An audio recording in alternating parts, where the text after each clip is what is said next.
కేసీఆర్ గారి ఫోటో లేకుండానే యాత్ర చేస్తాం. వారిని అగౌరవపరచడం లేదు. వారు ఉద్యమ నాయకుడు. వారు లేనిది తెలంగాణ రాదు, రాలేదు, ఇంపాసిబుల్. కానీ ఇవాళ వారు ఒక పార్టీకి అధ్యక్షులుగా ఉన్నారు. ఆ పార్టీ నుండి నన్ను సస్పెండ్ చేయడం జరిగింది. ఆ పార్టీలో నేను ఇవాళ ప్రాథమిక సభ్యురాలుగా కూడా లేను. నేను తెలంగాణ ప్రజల దగ్గరికి పోయి మళ్ళీ వాళ్ళ సమస్యలు ఏంటి తెలుసుకొని తెలంగాణ జాగృతి అనే సంస్థను పటిష్టం చేసేటటువంటి ఈ ప్రయత్నంలో కేసీఆర్ గారి ఫోటో పెట్టుకోవడం అంటే నైతికంగా నాకు కరెక్ట్ కాదు. అది చెట్టు పేరు చెప్పుకొని పండ్లు అమ్ముకోవాలనే ఆలోచన నాకు లేదు. ఆ చెట్టు నీడన ఉన్నన్ని రోజులు ఆ చెట్టును సంరక్షించాలని, ఆ చెట్టును దుర్మార్గుల బారి నుంచి కాపాడాలని నేను చెయ్యని ప్రయత్నం లేదు.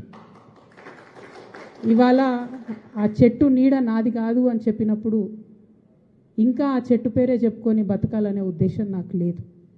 నేను నా తువ్వ వెతుక్కుంటున్నా. తెలంగాణ బిడ్డల కోసం, తెలంగాణ ప్రజలతో, తెలంగాణ మేధావులతో సమాలోచన చేయడానికి, వారితో మమేకం అవ్వడానికి నేను ఒక తువ్వను ఎత్తుకుంటున్నా. వారి ఫోటో పెట్టుకొని పోతే నైతికంగా నా విలువ ఉండదు. నైతికంగా అది నాకు కరెక్ట్ కాదు. నైతికంగా కరెక్ట్ కాని పని నేను చేయను. తెలంగాణ జాగృతి సంస్థ పెట్టినప్పటి నుంచి నేను బీఆర్ఎస్ పార్టీలో చేరే వరకు ఎన్నడూ కూడా కేసీఆర్ గారి ఫోటో పెట్టలేదు. ఆ రోజు ఆయన ఉద్యమ నాయకుడైనా అనేక కార్యక్రమాల్లో మేము పాల్గొన్నా. అప్పుడైనా ఇప్పుడైనా జయశంకర్ సార్ ఫోటోనే పెట్టినాం. నేను బీఆర్ఎస్ పార్టీలో ఎంపీగా గెలిచిన తర్వాత ఖచ్చితంగా సార్ ఫోటో పెట్టినాం, నేను కాదనట్లేదు. సో ఇదేదో సార్ కోసం అగౌరవం అన్నది కాదు. ఇది నా మారల్ కంపాస్ కరెక్ట్ కాదని చెప్తున్నది, నైతికంగా ఇది కరెక్ట్ కాదని చెప్తున్నది. కాబట్టి దీన్ని తప్పులు రాయకుండా నేను నా తరఫునే క్లారిటీ ఇస్తున్నాను. మీడియా మిత్రులు నిన్నటి నుంచి అత్యుత్సాహంతో చెప్తున్నారు కాబట్టి నా తరఫున నేను ఇచ్చేటటువంటి క్లారిటీ. వారు నా తండ్రి గారు, వారి కడుపున పుట్టడం అనేది జన్మజన్మాలకు నేను చేసుకున్నటువంటి అదృష్టం.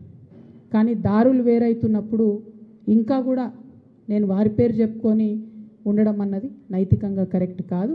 అందుకోసమే వారి ఫోటో లేకుండా ముందుకెళ్తున్నామనే విషయాన్ని ఈ సందర్భంగా తెలియజేస్తూ ఉన్నాను.